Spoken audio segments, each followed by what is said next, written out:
Chris Lovell here with another edition of Pirate Talk. Chip Darden to my left, as always. Colton Coons behind the camera, taking care of us. Happy to October and Candy Corn Hate Month. Yeah, we don't like the candy corn here. Somebody put it on this deal. We're just going to deal with it. Go ahead. Well, just honestly, it's good if you like wax, sugary wax. That's right. It's really good. And if you put peanuts with it, guess what? It tastes like a payday. Yeah, no, it doesn't. Don't care. Payday aren't good either. So. It's trash. Yeah. So, anyways, we're going to deal with bad prop here on this edition of Pirate Talk. Speaking of good things, though, 1-0 in district play. It feels like it was a long time ago that you played, even though it was just 1 day sooner. But going back to the Plainview Bulldog game, 13-3 at half, you win 30-17. Very business-like performance, I thought, for your team. Yeah, definitely stuff to improve on. We did some things, kind of talked to the team. Right now it's uncharacteristic, some things that we did. But, we talked to them about if you do it multiple times, it becomes a characteristic of you. But, we had one of the things we wanted to clean up at halftime is we had 5 pre-snap or post-whistle penalties in the first half. And that's just something that we've been good about not doing, and thought that was kind of maybe tainted the first half. Typically in a district game, you go in with a 10-point lead, only giving up 3 points. You're feeling pretty good. But, that tainted it a little bit. But I was proud of our offensively, I was real proud of that first drive of the second half. We kind of made a point of emphasis that we are going to impose our will a little bit. We're going to get big and run the football. And with a lead blocker, it was like some I formation type looking stuff. Coming right, trains coming left, trains coming right, trains coming left. It's just like, Yep, and I don't think we called a pass that drive and go score. And anyway, I thought that was big for us and kind of for our offense to go, okay, we can still operate that way. It's something that we've done the past few years. And anyway, that was big. And then really thought the defense played well all night. I think going into the last drive, when we were up 30-10, I think at that point Plainview had 130-ish yards and got about 70 on that last one. And so it played a really good game. I really thought 10 points were on our offense that the defense gave up. So anyway, a lot of good. It was a weird feeling. The vibe was kind of weird, but ultimately we told our guys it's hard to win. And so we're always going to be happy and celebrate wins. And I think after watching tape, our guys realized, okay, we actually played pretty good. And Plainview's they're a good team. They're going to beat people. Scrappy. I think they've got a chance to make a run and go get in the playoffs. And that's the thing about turnovers. Those are the couple of things that you wish you could have back.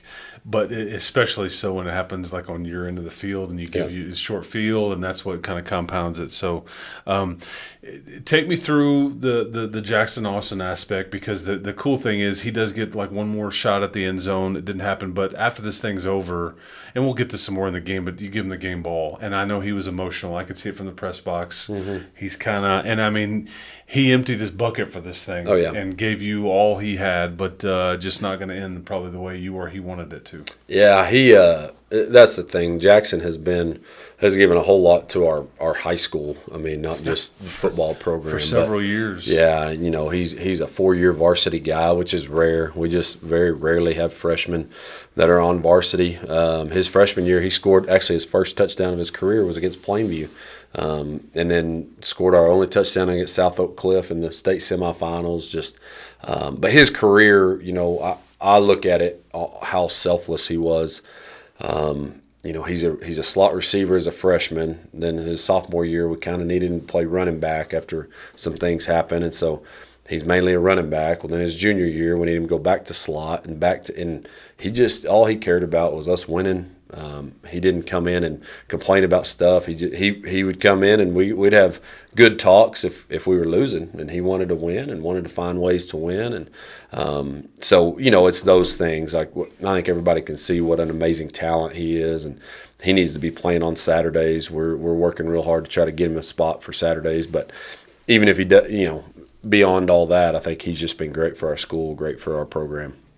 Yeah, that's and he will continue those things. He's going to be a big part of it. It's not like he's not going to be at games. He's going to be there and he's going to be involved. So, and you had Deuce has to step up, yep. and he's starting to do that, and it's you're probably having to lean on him more than you maybe wanted to, but he's having to grow up quick, and he's handled it well so far. I mean, producing. Yeah, and we knew that with Deuce. I mean, that was some of the conversations before Jackson's stuff happened was we got to make sure Deuce is getting the ball plenty and making sure that he's really involved because he is super talented. He's different than Jackson, and that's the thing with RJ and Jerry that step into that role. They're all different. They're all different. They bring something different to the table, which is great because I think you can utilize them. And so that's been a little bit of our deal the last couple of weeks is let's make sure that we're utilizing everybody in the right way, and I think we're starting to figure that out, starting to have a better plan for all that. Yeah, Deuce runs through some tackles, and it's like you think you got him down. He gets to the second level, and those legs are just keep going. I think he'd have scored one more if he didn't have that shirt tail hanging out. That guy grabbed him just by the shirt tail. Well, you learn. That's right. Maybe next time he won't have that shirt.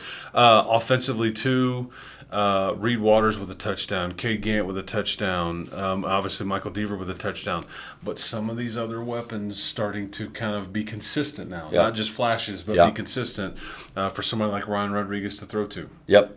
And I think like the playmaking ability that they've got is great. And you've got guys like Boston Roberts. You got Cash Truby and Easton Barnhill playing at tight end that even if like right now some of them aren't getting touches, that'll come. But I think they're just doing so many things well that we feel good about rotating them. And I don't know, the last couple of years, some of our receivers, we didn't rotate them at all. At one of our spots, we got Gage Peepcorn and Garrett Kitten, Michael Chandler rotating in. Garrett Kitten caught a pass the other day. And anyway, we're gaining confidence in all those guys. And I think what it does is, if nothing else, it keeps us fresh and able to get some guys some playing time. And then in crunch time, we hadn't gone every single snap where we're dead tired, and I think we've seen a positive there too. Yeah, and we've talked about this before, but your tight ends continue. It's like the offensive version of what a hybrid player is on defense, and you're lining them up in the backfield as a lead blocker, on the line, connected, spread out wide, whatever is needed, and they deserve a ton of credit for what you guys are doing running the football.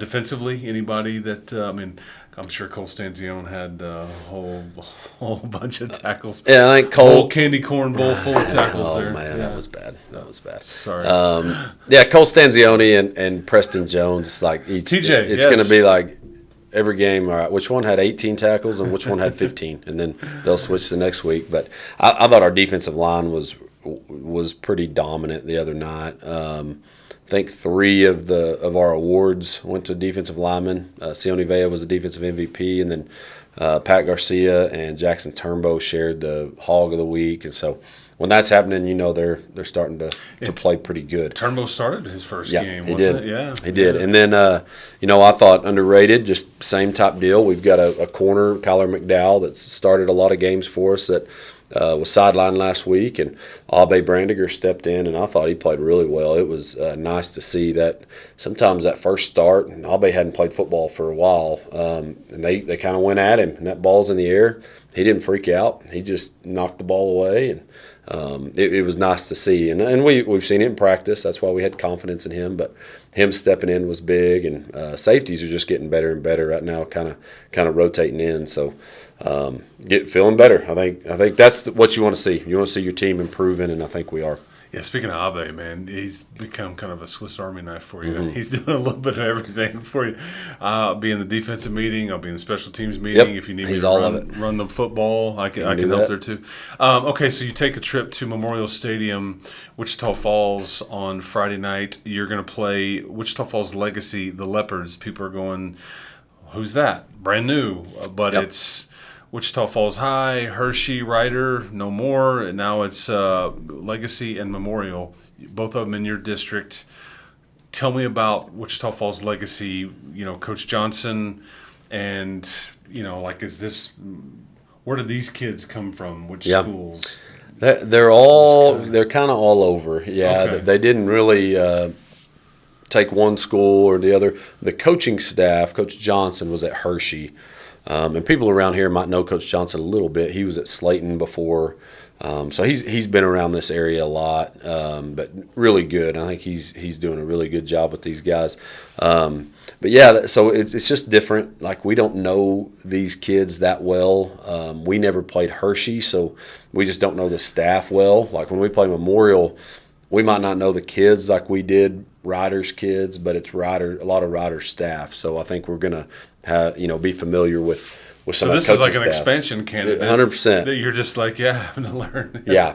So anyway, but I think they're doing a really good job, and they played a brutal schedule, non-district. And talking to Coach Johnson, he knew how hard our district was going to be. Thought they needed it. Thought there was going to be some young kids that needed to grow up, and they've battled injury. That's the thing about playing a schedule like that, and for some really young kids, a freshman quarterback that's going to be a stud, that's got some Texas Tech connection. Slade Hodges' son is playing quarterback for them, and anyway, you can see them going through that transition of figuring out how to go without two of their go guys, how to make it work, and you see them getting better at it every week, and so they present challenges for sure. They play really fast on offense. You can see a lot of times they're snapping it, and chains aren't even set yet, so that presents problems, makes us communicate, makes us play fast, and good challenge for us.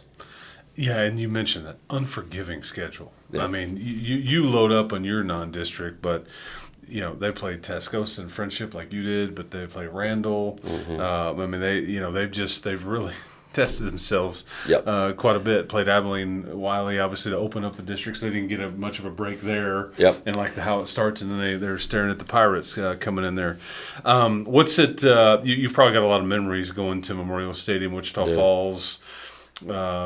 Some good, mostly good, I guess. Yeah. But take me through just the trips there, because it's 2.5? No, it's about 3.5. Yeah, a little over 3. Yeah, almost to Oklahoma.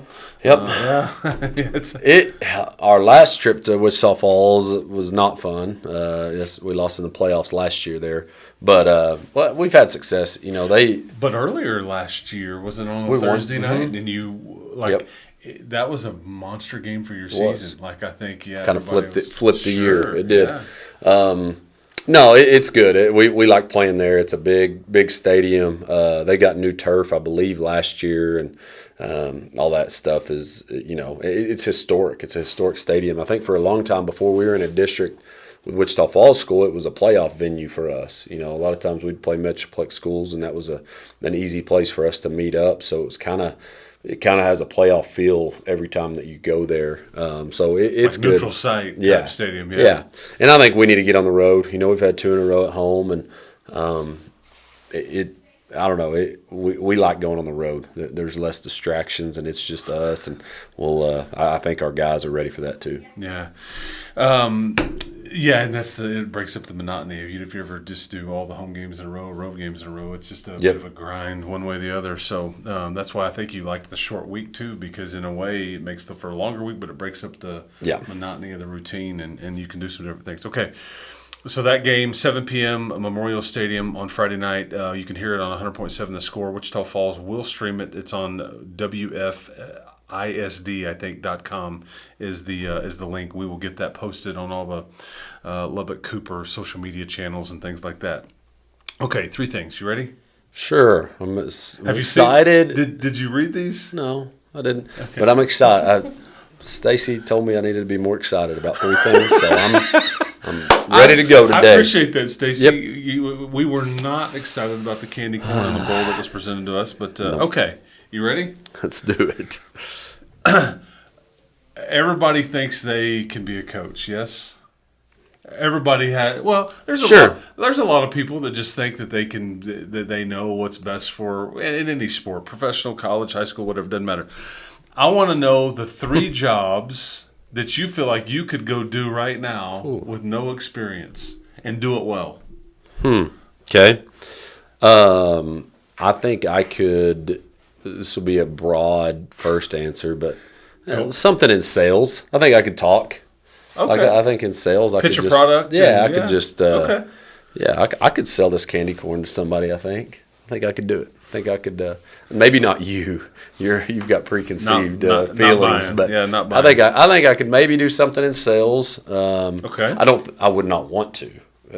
I wouldn't want any part of that, but I think I could. Because ultimately, you sell football to kids. Yeah. You sell the importance and we deal with every personality, every situation that you can imagine, and have to just like have you to would in talk. sales. And so, Okay. I think I can so do that. That applies. I think something in meteorology because I weather. like it. Now I don't have any formal training, And you'd be like a coach. You'd never be wrong. Well, and I'm I'm a sideline meteorologist. Like, I see something on Twitter, I'm like, I know everything about it now. And so I think I could, and I don't know that I'd be good, obviously, in front of a camera, as y'all know. But something, storm chaser, something like that, I think I could do a pretty good job at. You would want to go chase tornadoes? Oh, yeah, me and my dad did that a lot when we were young, when I was younger. Like, how have you ever been in the tornado or seen it? Oh, yeah, we've seen plenty. Really? What is wrong with you? It's fun. It's interesting. Yeah. I mean, Colton's with me. Interesting. Well, nobody can see Colton. He's just over there. That's why I'm letting him know. Yeah, see, this is why you would be bad meteorologist on camera, because you're like pointing at people, and people are like, "Who's he pointing at?" What's the high off of seeing a tornado when it could do major harm? That's the high. Right? Okay. Yeah. Wow. Okay. So that's there's cool. two. Yeah. Okay. Interesting. What other? You got another one? Oh, another one. I guess I maybe have training, so it's not totally good, but and this is a plug to all of our Cooper coaches. We have CDLs, we have to drive buses, and so I think I could be a truck driver. I could. Don't I look? I mean, like I could do it. I think I could do it. Truck driver. You chasing tornadoes in a truck, selling go. candy corn is kind of like a whole thing. Let's just create that deal. Okay. Here's another one. Agree or disagree that players sometimes have like very off-color mouthpieces? Oh, yeah. Okay. Why? That's a great question. Okay. I have no idea. It's fascinating to me. I mean, that has nothing to do with their uniform. Hey, school there's shoes that are that way too. True. That's probably a little bit more. I don't know. I can understand that maybe a bit more than the than the mouthpiece, which is just like bright yellow or blue or whatever. Okay, so with that, if you can't pick red or black, the three colors your mouthpiece color would be white. Oh, you just go white? Okay. Yeah. Okay. Clear. Not a color, but that's fine. I'll let you slide on that. But they do make clear mouthpieces. Clear is the absence of color. Right, but they do make clear mouthpieces. They do, and that's all I go with. That's what. What else is bland? Like the most bland. So you're not thing. Look at me. No. Okay. Yeah. No, and like is that not strange to you? I see. I mean, did any of your guys do that? Oh, I'm sure. I don't. Okay. I don't pay attention to that much. You But, just try. yeah. Okay. Yeah. I always wonder, like, is there meaning to you wearing a red and black and white uniform and then having a purple mouthpiece, Right. or And royal, then there's royal blue, or the gold one with the teeth? There's the gold one, and there's some that look like almost like a pacifier, which I think Coach Hayes has made fun of those enough that most guys have gotten rid of those. Yeah. Okay. Last one. 3 things you like but can't afford. And this could be anything from big ticket item to just, man, I really wish I had like this kind of cable service, but I don't want to afford it. So I mean, you choose that however you want to go. Yeah. I guess one. I don't know if it's a thing. Does like a trip count? Sure. Like I like to travel. Me and Okay. my family, we like to travel. So I would love to go on quick trips and trips all the time. But Like it just you know can't how that afford it. goes. Oh, yeah. You just not, can't. and these days it's not cheap feasible. at all. That'd be one. And I don't know that I can pull them off, but I actually like shoes. Like people wear like the Dunks and things like that. And my thought.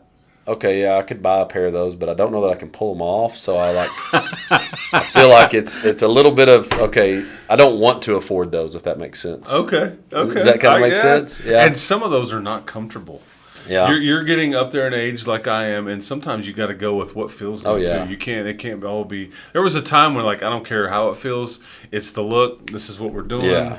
Yeah. And then you're like, yeah, I'm pulling these off, right? But even though I can't hardly walk in them correctly. Yeah, or absolutely. Yeah. Okay, what else? And then wouldn't mind having a pretty sweet setup in the backyard with like a swimming pool, hot tub. Oh, outdoor living. Okay. All that, and we've got the space for it, but not the funds for it. It's expensive. Yeah. You know what? You crushed the 3 things this week. I'm very impressed with how you handled all that, because those were some tough ones on the fly. Aced it. I thought that was well done. So hopefully everybody enjoyed that. I'm sorry for my antics here, but I really dislike candy corn. It's bad. And I think I probably don't even hate it as much as this guy does. But we'll move on. Coach, good luck. We'll talk hopefully about a 2-0 start next week. And when we... I guess you're back at home next week, and we'll do that. Homecoming. So that's right, big homecoming. Abilene Cooper be in town. Okay, so 7 p.m., 100.7 the score. Make sure you check out the Cooper Pirate social media channels. We'll get that link for those that can't make it to Wichita Falls and the stream and all that stuff. So anyway, for Colton Coons, for Chip Darden, this is Chris Lovell. This has been another edition of Pirate Talk.